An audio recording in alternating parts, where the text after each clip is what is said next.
جو انسانوں میں سے انسان دشمنی کا جن کا سب سے بڑا رول ہے، میں ان کی 2000 سالہ تاریخ کا آپ کے سامنے نقشہ رکھنا چاہتا ہوں۔ ان 1400 سال کا تو میں نے صرف 4 آپ کو پوائنٹس بتائے۔ موسیٰ سے عیسیٰ تک 1400 برس علیہ الصلوۃ والسلام، 2 مرتبہ عروج، 2 مرتبہ زوال، اشیریوں کے ہاتھوں پٹوائی، بابلیوں کے ہاتھوں پٹانا، گریکس کے ہاتھوں مرمت، رومنز کے ہاتھوں۔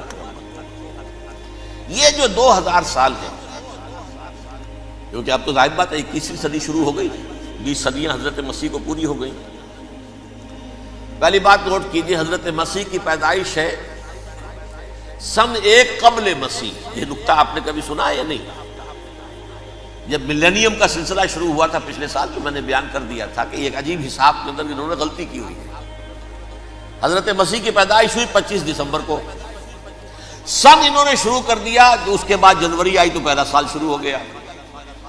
اگر جنوری سے پہلا سال شروع ہوا تو یہ 6 دن جو ہے تو اس کے پچھلے سال میں تھے، لہذا کہا جائے گا کہ Jesus Christ was born 1 year before Christ, BC۔ تو 1 قبل مسیح میں حضرت مسیح کی پیدائش ہوئی۔ یہ آخری اسرائیلی نبی اور رسول۔ یہودی علماء کی مخالفت، دشمنی، سولی پر چڑھوا دینا میں بیان کر چکا ہوں۔ سن 33 عیسوی میں، جبکہ حضرت مسیح کی عمر 33 برس تھی، اللہ تعالیٰ نے انہیں زندہ آسمان پر اٹھا دیا، لیکن یہودیوں نے اپنے خیال کے مطابق انہیں سولی پر چڑھوا دیا، ان کی موت واقع۔ اگرچہ اس کے بعد یہ اختلاف ہے ان میں، یہودی کہتے ہیں وہ سولی پر چڑھ گیا، ختم ہوا، مر گیا۔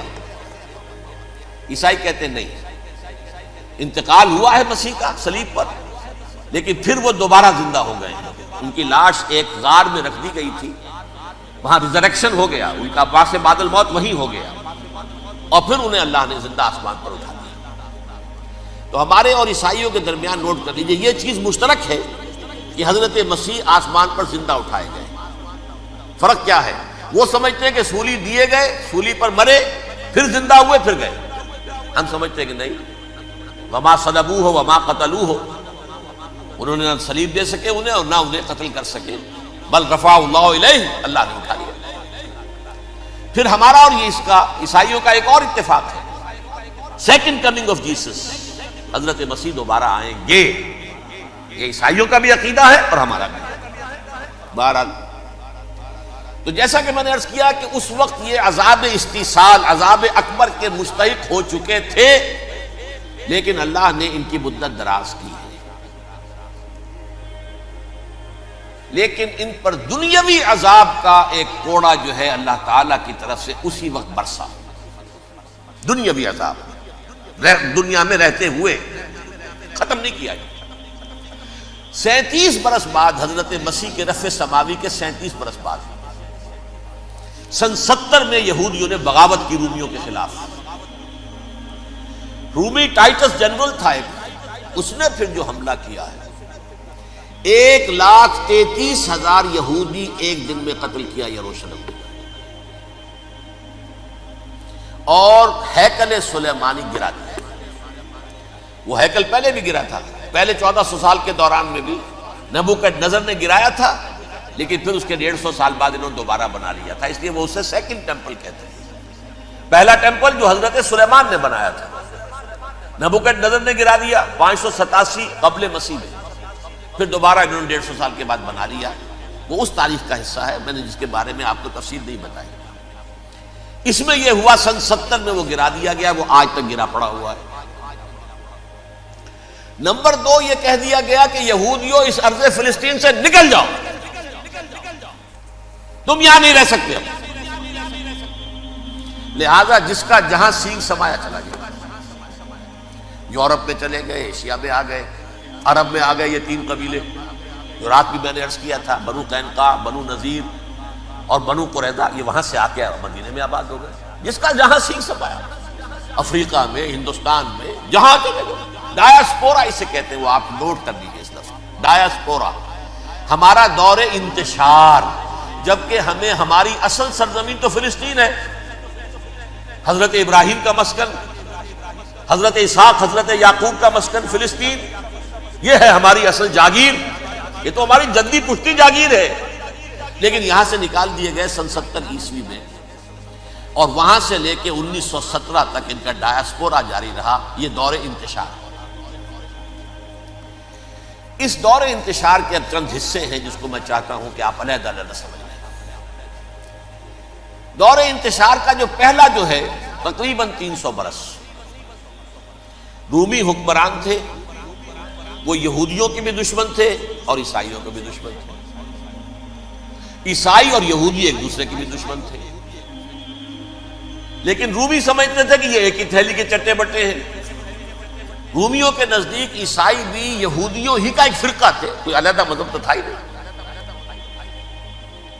لہذا رومی جو ہیں رومنز وہ ان دونوں کو ستاتے تھے، مارتے تھے، اور یہ آپس میں لڑتے تھے، یہودی عیسائیوں کو مارتے تھے، عیسائی یہودیوں کو مارتے تھے۔ یہ ہے 300 برس تک کی تاریخ۔ سن 300 عیسوی میں کیا ہوا؟ ایک معجزہ ہو گیا۔ بہت عظیم ایمپرر کانسٹینٹائن، قسطنطین اعظم، رومن ایمپررز میں سے بہت بڑا ایمپرر، وہ عیسائی ہو گئے۔ اب تو معاملہ بالکل تلپٹ ہو گیا، پوری سلطنت عیسائی ہو گئی۔ اب عیسائیوں کے عیش ہو گئے اور یہودیوں پہ مار پڑنی شروع ہوئی۔ اب عیسائیوں کا آپ خود سوچئے کہ جنہیں وہ خدا بنا بیٹھے ہیں، خدا کا بیٹا قرار دے رہے ہیں، ان کے قاتل کون؟ یہودی بدماش۔ لہذا ان کی وہ پٹائی شروع ہوئی ہے یورپ میں، پوری رومن امپائر میں انہیں ذلیل کیا گیا، شہروں میں آمد بند، علیحدہ رہو، گھیٹوز کے اندر رہو۔ یہودی کا نام جو ہے وہ گالی بن گیا، جیسے آج بھی یہودی گالی کہتے ہیں، جیسے خنزیر کا لفظ، آخر وہ بھی اللہ کی مخلوق ہے، لیکن آپ کو معلوم ہے کوئی شخص زبان پر نام نہیں لانا چاہتا خنزیر کا، سور کا، ہے تو مخلوق وہ بھی ایک حیوان ہے۔ ایسے ہی یہ ہے یہودی گالی، جیوٹ گالی۔ لہذا ایک طرف تو ان دونوں کے درمیان دشمنی، جس کو قرآن کہتا ہے وَأَغْرَيْنَا بَيْنَهُمُ الْعَدَاوَةَ وَالْبَغْضَاءَ، ہم نے ان کے مابین دشمنی جو ہے پیدا کر دی، اور جب یہ پوری سلطنت عیسائی ہو گئی تو قافیہ تنگ ہو گیا یہودیوں کا۔ اب آئیے 571 عیسوی، یعنی جبکہ ڈایاسپورا کو کتنا عرصہ ہو چکا تھا؟ 500 برس۔ سن 70 سے شروع ہوا ڈایاسپورا، جب ٹائٹس نے گرایا ہے ہیکل کو اور نکال باہر کیا انہیں فلسطین سے، بھاگ جاؤ یہاں ایک یہودی بھی نہیں رہے گا، فلسطین سے نکال دیے۔ اس کے پورے 500 برس بعد سن 571 عیسوی میں حضور کی پیدائش ہوئی، ولادت باسعادت محمد الرسول اللہ صلی اللہ علیہ وسلم۔ 610 میں آپ پر وحی کا آغاز ہوا، لیکن حضور کے ساتھ ان کا معاملہ کیا رہا؟ اول تو جبکہ حضور ابھی مکے ہی میں تھے، یہودیوں نے ریشہ دوانیاں شروع کر دی حضور کے خلاف۔ قریش مکہ کو سکھاتے تھے، پڑھاتے تھے، ان سے یہ پوچھو، ان سے یہ پوچھو، یہ اس طرح تنگ کرو، ان سے یہ امتحان لو، یہ آپ کے علم میں۔ سورہ بنی اسرائیل میں، سورہ کہف میں وہ سوالات، جو امتحانی سوالات آئے تھے، ذوالقرنین کون تھا، اصحاب کہف کون تھے، وہ رسول بنے پھرتے ہو تو بتاؤ، اور یہ روح کی حقیقت کیا بتاؤ، یہ ساری ریشہ دوانیاں کر رہے تھے بیٹھے ہوئے ابھی وہیں پر۔ حضور ابھی پہنچے بھی نہیں، ہجرت فرما کر حضور تشریف لے آئے تو حضور نے، جسے ماسٹر سٹروک کہا جائے گا، یعنی اسٹیٹس مین شپ کا ماسٹر سٹروک، آپ نے مدینے میں آتے یہودیوں کے ساتھ پیکٹ کر دیا، جوائنٹ ڈیفنس پیکٹ آف مدینہ، کہ اگر مکے والے ہم پر حملہ کریں گے تو ہم مل جل کر ایک قوم کی حیثیت سے مقابلہ کریں گے۔ یہ میثاق مدینہ کہلاتا ہے، جس کے بہت غلط معنی پہنائے جا رہے ہیں آج کل۔ بہرحال میں موضوع میرا چونکہ یہ نہیں، میں ادھر نہیں جاؤں گا، لیکن ہوا کیا؟ ہر مرتبہ یہ خیانت کے مرتکب ہوئے، ان نے جو عہد کیے تھے ان سے پھرے، اندر ہی اندر سازش، ریشہ دوانی، حضور کی بدترین دشمنی۔ سورہ نساء کی آیت نمبر 12 میں 14 میں 13 میں فرمایا ہے لا تزال تطلع علی خائنۃ منہم، اے نبی ہمیشہ آپ کے علم میں ان کی طرف سے خیانتیں، بددیانتیاں آتی رہیں گی، اور بار بار وہ مسلسل جنگ کی آگ بھڑکاتے تھے۔ قریش کو دعوت دیتے، آؤ آؤ آؤ، ہم اندر سے بغاوت کر دیں گے، تم آؤ تو صحیح، ختم کریں محمد کو اور اہل ایمان کو صلی اللہ علیہ وسلم رضی اللہ تعالی عنہ اجمعین۔ لیکن پھر جب وہ آتے تھے تو یہ دبک جاتے تھے، ان میں ہمت نہیں تھی، میدان کے مرد نہیں رہے تھے۔ یہ سورہ حشر میں ان کا نقشہ کھینچا گیا ہے، کھلے میدان میں مقابلے کی اس کے اندر صلاحیت ہی نہیں، یہ تو فصیلوں کے پیچھے سے، جیسے عورتیں کہیں دیہات میں لڑائی ہوتی ہے تو مرد جو ہے گلیوں میں لڑتے ہیں، عورتیں اوپر سے پتھر پھینکتی ہیں، بس وہ کام یہ کر سکتے تھے، من ورائے جدر، فصیلوں کے پیچھے سے، جنگ میں میدان میں نہیں آ سکتے۔ بہرحال قرآن مجید میں ہے یہ سورہ مائدہ کی آیت نمبر 64، کلما اوقدوا نارا للحرب اطفاها اللہ، اکثر و بیشتر مواقع پر تو یہ جب آگ بھڑکاتے تھے جنگ کی، اللہ اسے بجھا دیتا تھا۔ لیکن بہرحال اس کے باوجود جنگیں ہوئی، غزوہ بدر، غزوہ احد ہوئی کہ نہیں، یہ ساری اصل شرارت نہیں، اور اس کے نتیجے میں حضور نے پھر ایک ایک کر کے 3 قبیلوں کو سزا دی۔ غزوہ بدر کے فوراً بعد بنو قینقاع نکالے گئے، غزوہ احد کے فوراً بعد بنو نذیر نکالے گئے، اور غزوہ احزاب کے بعد بنو قریظہ نکال دیے۔ یہ تو میں نے آپ کے سامنے رکھ دیا صرف حضور کے زمانے میں ان کا کیا رویہ رہا، دشمن۔ رات بھی ہم نے وہ آیت پڑھی تھی، لَتَجِدَنَّ أَشَدَّ النَّاسِ عَدَاوَةً لِلَّذِينَ آمَنُوا الْيَهُودُ وَالَّذِينَ أَشْرَكُوا، اہل ایمان کی دشمنی میں شدید ترین تم پاؤ گے یہودیوں کو اور مشرکین بھی بعد میں ہے، پہلے یہود۔ حضور کے بعد کیا ہوا اب یہ نوٹ کیجئے، یہ ان کی تاریخ کا دوسرا دور ہے۔ حضرت عمر رضی اللہ تعالیٰ عنہ کا عہد خلافت ہے، بیت المقدس کا محاصرہ کیا گیا، فصیل بڑی اونچی، شہر اندر سے سیلف سفیشنٹ، حملے کا راستہ کوئی نہیں، محاصرہ طول کھینچ رہا ہے، لیکن ان کے پاس رسد بھی موجود ہے، پانی بھی موجود ہے، وہ دروازے بند کر کے بیٹھے ہوئے۔ بالآخر اللہ تعالیٰ کی مشیت کا ظہور کیسے ہوا، ان کے کچھ علماء آئے فصیل پر، کہا دیکھو مسلمانوں، تم قیامت تک بھی یہاں پڑے رہو گے محاصرہ کر کے، ہمارا یہ شہر فتح نہیں ہوگا۔ ہاں ایک درویش بادشاہ کے ہاتھوں یہ شہر فتح ہونا ہے، لیکن تمہارے اندر ہمیں وہ نظر نہیں آ رہا۔ ابو عبیدہ بن الجراح رضی اللہ تعالی عنہ، امین هذه الامہ، ان کا فوراً ذہن گیا، وہ درویش بادشاہ مدینے میں بیٹھا ہوا ہے، عمر رضی اللہ عنہ۔ اب ایک اور عمر بھی ہے جو قندھار میں بیٹھا ہے، نقشہ وہی ہے، سادگی کی حد تک نقشہ وہی ہے، بالکل اپنی آنکھوں سے دیکھا ہے، وہی سادگی۔ عمر اول، عمر ثانی تھے عمر بن عبد العزیز۔ اب ایک اللہ کے فضل سے اللہ تعالیٰ ایدہ اللہ بنصرتہ، اللہ تعالیٰ ان کی نصرت فرمائے، دشمنوں کو ان کے مقابلے میں نیست و نابود کرے۔ انہوں نے ریکویسٹ بھیج دی کہ حضور تشریف لائیے، یہ شہر فتح ہو جائے گا۔ وہ ہے سفر تاریخی، اتنا طویل سفر، تقریباً 700 میل، ایک اونٹ، ایک خادم، ایک منزل پہ امیر المومنین اوپر بیٹھے، خادم آگے چل رہا ہے، اگلی منزل پہ خادم اوپر بیٹھا ہے، امیر المومنین آگے جا رہا ہے۔ اور جب پہنچے ہیں تو وہ باری تھی خادم کی، انہوں نے ہاتھ جوڑ دیا، حضور خدا کے لیے کیا کہیں گے لوگ، وہ میرا برا حال کر دیں گے، تمہیں شرم نہیں آئی، امیر المومنین پیدل آگے چل رہے ہیں نکیل پکڑ کر، اور تم بیٹھے ہو اوپر براجمان ہو۔ حضرت عمر فرمایا الدور دورک، نہیں باری تمہاری، بیٹھ۔ اس حال میں پہنچے ہیں، اور پھر یہ کہ ابو عبیدہ بن الجراح آئے ہیں، استقبال کیا ہے تو دیکھا ہے اس حال میں چلے آ رہے ہیں، عمر نکیل پکڑے ہوئے چلے آ رہے ہیں، اور کہتے ہیں کہ کہیں کیچڑ ویچڑ تھا، جوتے خراب ہو گئے تھے، وہ بھی اتار کے ہاتھ میں پکڑے ہوئے، کپڑے تو تھے ہی پھٹے ہوئے۔ انہوں نے کہا بھی حضرت ابو عبیدہ نے، دیکھیے یہ بڑا متمدن ملک ہے، بڑا مہذب علاقہ ہے یہ، آپ ذرا حلیہ اپنا دوست فرما دیں تب جا کے پیش ہم آپ کو کریں گے۔ آپ نے فرمایا نحن قوم اعزنا اللہ بالاسلام، ہم وہ قوم ہیں جنہیں اللہ نے عزت دی ہے اسلام کے ذریعے سے، کپڑوں کے ذریعے سے نہیں، دولت کے ذریعے سے۔ اسی حال میں گئے ہیں، اوپر سے انہوں نے کھڑے ہو کر نشانیاں دیکھی ہیں، اپنی کتابیں کھولی، ہاں یہ وہی ہے، اچھا لو جی سرنڈر، شہر تمہارے ہاتھ میں۔ خون کا ایک قطرہ نہیں بہا اور بیت المقدس فتح ہو گیا۔ لیکن اس وقت حضرت عمر نے ایک نرمی یہ کی کہ یہودیوں کے لیے بھی اسے اوپن سٹی قرار دے دیا۔ یہ احسان عظیم حضرت عمر کی۔ اس سے پہلے یہودی آ ہی نہیں سکتا تھا، داخل ہی نہیں ہو سکتا تھا، وہاں وہ آ کر وزٹ نہیں کر سکتا تھا، زیارت نہیں کر سکتا تھا اپنے مقدس مقامات کی۔ حضرت عمر نے یوں سمجھیے کہ تقریباً 550 برس کے بعد ان کے لیے راستہ کھولا ہے کہ ہاں تم آ سکتے ہو، زیارت کر سکتے ہو۔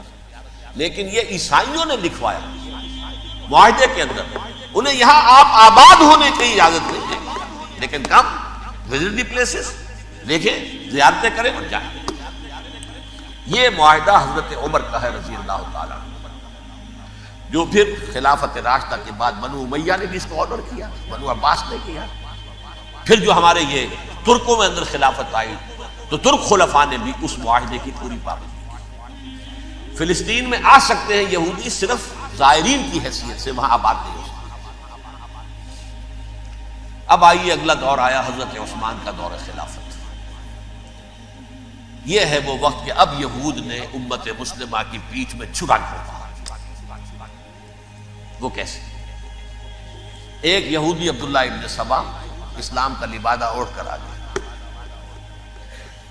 معاشرے کا جائزہ لے لیا، ان میں بنو ہاشم اور بنو امیہ میں جو پرانی کشاکش تھی اس کے کچھ نہ کچھ جراثیم باقی ہیں، اگر ان کو ذرا بھڑکا دے تو مسلمانوں میں انتشار پیدا ہو۔ کہا یہ عثمان کون ہے؟ یہ تو بنو امیہ میں سے ہے، یہ حق تو بنو ہاشم کا ہے، خلافت ان کے پاس ہونی چاہیے، محمد کے تو رشتہ دار وہ ہے صلی اللہ علیہ وسلم۔ عوام الناس کے اندر بات پھیلنی شروع ہوئی۔ پھر ایک بڑی سازش کے انداز میں حضرت عثمان کے خلاف پروپیگنڈا، حضرت عثمان کے جو عاملین تھے، گورنر تھے، ان کے خلاف پروپیگنڈا، اور ایسی ہوشیاری کرتے تھے کہ کوفے میں کوفے کے حاکم کے خلاف کچھ نہیں کہنا، اجی مصر میں یہ ہو رہا ہے، اجی شام میں یہ ہو رہا ہے، اجی یہ جو عثمان ہے وہ یہ کر رہا ہے، یہ ظلم ہو رہا ہے، یہ لوٹ مار ہو رہی ہے، یہ خیانتیں ہو رہی ہیں۔ اب نہ تو اس زمانے میں مینز آف کمیونیکیشن، کیسے تصدیق کریں؟ افواہیں تو آپ آج کراچی کے اندر شروع ہو جائے تو پتہ نہیں چل سکتا کسی کو کہ کیا اس میں صداقت ہے کیا جھوٹ ہے، اور بری بات جو ہے فطرت انسانی کی کمزوری ہے وہ فوراً قبول کرتا ہے، کسی کے بارے میں اچھی بات ماننے کو تیار نہیں ہوتا لیکن بری بات تو فوراً تیار۔ بہرحال یہ فتنہ انہوں نے اٹھایا، حضرت علی کی الوہیت کا فتنہ اٹھایا، حضرت عثمان کے خلاف الفتنۃ الکبریٰ برپا کیا، حضرت عثمان شہید ہوئے۔ اس کے بعد 5 برس تک مسلمان ایک دوسرے کی گردنیں کاٹتے رہے، باہمی خانہ جنگی ہوئی، امت کو وہ زخم لگایا ہے جو آج تک جس سے خون رس رہا ہے۔ یہ شیعان عثمان اور شیعان علی تھے جو بعد میں پھر سنی اور شیعہ ہو، اور آج تک فتنہ کس نے جگایا؟ ایک عبداللہ ابن سبا یہودی اور اس کے کارندے، شیطان کا ایجنٹ، اور انسانوں میں سے بھی اس کے جو بھی حواریین تھے اور شیطانوں کے اندر سے بھی انہوں نے بھی اس آگ کو بھڑکایا۔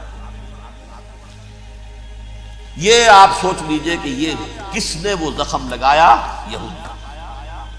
اگلا دور آیا، خلافت راشدہ ختم ہوئی، بنو امیہ کا بھی دور کافی گزر گیا۔ طارق ابن زیاد 712 عیسوی میں حملہ کرتے ہیں اسپین پر۔ اسپین اس وقت عیسائیت کا بہت بڑا گڑھ، بڑے کٹر ترین عیسائی جو ہے وہ اسپین میں، لہذا یہودیوں کی وہاں بہت پٹائی ہوتی تھی، بہت پٹائی ہوئی، میں بتا چکا ہوں، دشمنی تھی چلی آ رہی تھی عیسائیوں کے ہاتھوں یہودیوں کی، وہ تو سن 300 عیسوی سے ایمپرر کانسٹنٹائن کے بعد سے شروع ہو گئی۔ اس حوالے سے یہودیوں نے اس وقت چالاکی یہ برتی، کچھ راستے واسطے بتائے، کچھ مدد کی طارق ابن زیاد کی۔ طارق ابن زیاد نے انہیں اپنا محسن سمجھا، ہسپانیہ فتح ہو گیا تو یہودی چونکہ محسنین کی فہرست میں آ چکے تھے، انہیں بہت اقتدار نصیب، بڑی سپورٹ مسلمانوں نے، ان کے بڑے بڑے علماء جو ہیں اسی دور کے اندر پیدا ہوئے، بڑے بڑے تھنکرز ان کے اسی دور میں پیدا ہوئے۔ بن گوریون جو کہ ایک وزیر اعظم تھا اسرائیل کا، اس نے یہ لکھا ہے اپنی کتاب میں، Muslim Spain was the golden era of our diaspora. وہ ڈائسپورا جو 70 عیسوی سے شروع ہوا تھا اور 1917 عیسوی تک جاری رہا ہے، اس میں سے گولڈن ایرا ہمارا جو تھا وہ مسلم اسپین تھا. ہسپانیہ میں بیٹھ کر ہم عیش کیے. لیکن وہاں سے انہوں نے اور جو کچھ کیا، یہ تو داستان کے تو بہت سے گوشے ہیں، لیکن میں جس اسٹریٹ لائن میں چل رہا ہوں اس کے اعتبار سے ایک بات سمجھ گئی. وہاں بیٹھ کر انہوں نے اب عیسائیت کی پیٹھ میں چھڑا پروٹیسٹنٹ مذہب پیدا کیا، تقسیم کر دیا. جیسے شیعہ سنی کی تقسیم، عبداللہ ابن سبا. رومن کیتھولک اور پروٹیسٹنٹ کی تقسیم، یہودی علماء. ہوتا کیا تھا؟ ہسپانیہ کی یونیورسٹیاں ہیں، کارڈووا میں ہے، ٹولیڈو میں ہے، گریناڈا میں ہے، غرناطہ، قرطبہ، تولیتلا، اور وہاں آتے تھے لوگ. فرانس سے چلے آ رہے ہیں نوجوان پڑھنے کے لیے، جرمنی سے چلے آ رہے ہیں، اٹلی سے چلے آ رہے ہیں. 3 ہی ملک قریب ترین پڑھتے ہیں سینٹرل جو یورپ کے ہیں. یہاں پر جو ہے وہ اسلام جو نور پھیلا رہا تھا اس سے بھی مستفیض ہوئے. جہالت کے جو ہے پردے ان کے وہ چھٹے. اس کے ساتھ ہی وہ یہودی وہاں ان کے اندر جو جراثیم داخل کر رہے تھے، وہ اس عیسائیت کے خلاف بغاوت تھی جو اس وقت دنیا میں عیسائیت اس وقت تھی. پوپ کا راج تھا دنیا میں اس وقت. یورپ میں جو عیسائیت تھی اس میں ایک طرف بادشاہ تھے، لیکن بادشاہوں کی حیثیت وہاں پر یوں سمجھ لیجئے کٹ پتلیوں کی تھی. اصل قوت پوپ کے ہاتھ میں. اور پوپ کو انہوں نے جیسے قرآن نے کہا اتخذوا احبارهم ورهبانهم اربابا من دون اللہ، کیونکہ سینٹ پال نے شریعت موسوی ساقط کر دی تھی تو اب شریعت تھی ہی نہیں. پوپ کو اختیار تھا جس چیز کو چاہے حلال قرار دے دے، جس چیز کو چاہے حرام قرار دے. اتخذوا احبارهم ورهبانهم اربابا من دون اللہ. انہوں نے کہا صاحب یہ پوپ کس بلا کا نام ہے، یہ بھی انسان ہے. بات تو ٹھیک تھی نا. اصل حیثیت تو کتاب کی ہونی چاہیے، ڈیوائن بک، دی ریویلڈ اسکرپچر. لہذا یہ کتاب ہر شخص پڑھ سکتا ہے. کوئی پوپ کے باپ کو جو ہے کوئی اس کے لیے پروپرائٹری رائٹس تو نہیں ہے کہ صرف پوپ پڑھ سکتا ہے یا پادری پڑھ سکتے ہیں. ہم بھی پڑھ سکتے ہیں، ہم بھی سمجھ سکتے ہیں. یہ باتیں تھی کہ جن کو بڑھا چڑھا کر بیان کر کے اور پوپ کا اقتدار ختم کرا دیا اور توجہ مرکوز کر دی بائبل کی طرف. اب بائبل میں بڑا حصہ تو اولڈ ٹیسٹامنٹ کا ہے. نتیجہ کیا ہوا؟ یہود کی عظمت پروٹیسٹنٹس کے نزدیک مسلم ہو گئی. اصل قوم تو یہ ہے. وہ دشمنی بدلی کہ نہیں بدلی؟ موسیٰ کے امتی یہ ہے، تورات موسیٰ کو دی گئی، ابراہیم کی نسل یہ ہے. لہذا وہ جو دشمنی تھی، جو عداوت تھی کہ ہمارے خدا کو سولی چڑھانے والے ہیں یہ بدماش، اس کا ازالہ ہوا اس پروٹیسٹنٹ مذہب کے نتیجے میں. یہ میں اب آپ کو بتاتا ہوں کہ ایک نتیجہ وہ نکلا ہے جسے برٹرنڈ رسل نے بیان کیا ہے. اس کی کتاب ہے ان پریز آف آئیڈلنس، صفحہ 108. وہ لکھتا ہے the Christians retaining the Judaic belief in a special revelation added to it the Roman desire for worldwide domination and the Greek taste for metaphysical subtleties. The combination produced the most fiercely persecuting religion that the world has yet known. یہ 3 چیزیں آ کر عیسائیت میں مل گئی. ایک تو جب یہ اولڈ ٹیسٹامنٹ جو ہے وہ ان کے ہاتھ میں آ گئی، اور اس کے میں کچھ آپ کو بتا دیتا ہوں کہ اولڈ ٹیسٹامنٹ کی تعلیمات، کیونکہ یہ اولڈ ٹیسٹامنٹ جو ہے یہ محرف تھی.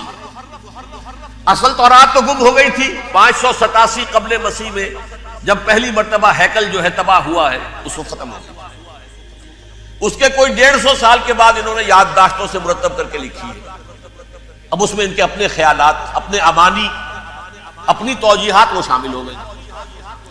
لہذا میں آپ کو حوالے دیتا ہوں اس کتاب کے اندر مظالم کی جو تعلیم دی گئی ہے اہل کتاب نے اپنے مظالم قتل عام کے جواز کے لیے تورات میں تبدیلیاں کی اور پیغمبروں پر دہشت ناکی اور بدترین حرام کاری کے الزامات لگائے. سنیے، پہلا حوالہ ہے یہ گنتی باب 31 آیات 17-18. اس لیے ان بچوں میں جتنے لڑکے ہیں سب کو مار ڈالو، اور جتنی عورتیں مرد کا منہ دیکھ چکی ہیں ان کو بھی قتل کر ڈالو، لیکن ان لڑکیوں کو جو مرد سے واقف نہیں اور اچھوتی ہیں اپنے لیے زندہ رکھو. یہ کسی اللہ کی کتاب کا یہ جملہ ہو سکتا ہے؟ کسی ریویل بک کا؟ اور سنیے، یہ ہے استثناء ڈیوٹرانومی باب 20 آیت 16-18. پر ان قوموں کے شہروں میں جن کو خداوند تیرا خدا میراث کے طور پر تجھ کو دیتا ہے، کسی ذی نفس کو جیتا نہ بچا رکھنا، جیسا خداوند تیرے خدا نے تجھ کو حکم دیا بالکل نیست کر دے. مرد، عورتیں، بچے، بوڑھے سب ختم. یہ کتاب مقدس ہے. اور سنیے، سموئیل باب 27 آیت نمبر 9. اور داؤد نے اس سرزمین کو تباہ کر ڈالا اور عورت مرد کسی کو جیتا نہ چھوڑا. نمبر 4، ان سب آباد شہروں کو ماں، عورتوں اور بچوں کے بالکل نابود کر ڈالا. کتاب استثناء باب 3 آیت 6. یہ ہے جو کہہ رہا ہے برٹرنڈ رسل. کرسچینٹی میں آ کر یہ تین چیزیں شامل ہو گئی. ایک تو یہ باربیرین یہ تعلیم جو ہے، اور یہ مذہب کے نام پہ تعلیم، یہ کتاب مقدس کی تعلیم. نمبر 2، رومنز کے اندر جو ایک تمنا تھی ورلڈ ڈومینیشن کی، وہ عیسائیت کے اندر آ گئی. اس لیے کہ پوری رومن امپائر جو ہے عیسائی ہو گئی. اسے وراثت کے اندر ورلڈ ڈومینیشن کی جو ایک تمنا تھی وہ مل گئی. اور پھر یہ کہ انہوں نے جو توہمات تھے یونانیوں کے، ان کو بھی اپنے ہاں مختلف شکلوں کے اندر جمع کر لیا.